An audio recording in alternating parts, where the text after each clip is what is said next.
Yan. Oh, di ba? Yun, nasunog ang barbecue. Arab. No! Hilaw pa yan pa, pero sunog na. Kaya pagpaypay, sugal na ito. Hayaan mo yan.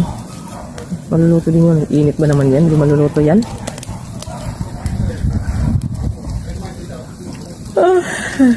Naantok naman ako nito.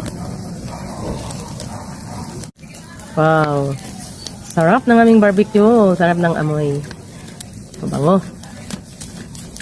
Parang gusto ng kainin natin yan. Oo, di ba? Presko dito ang hangin. Ano?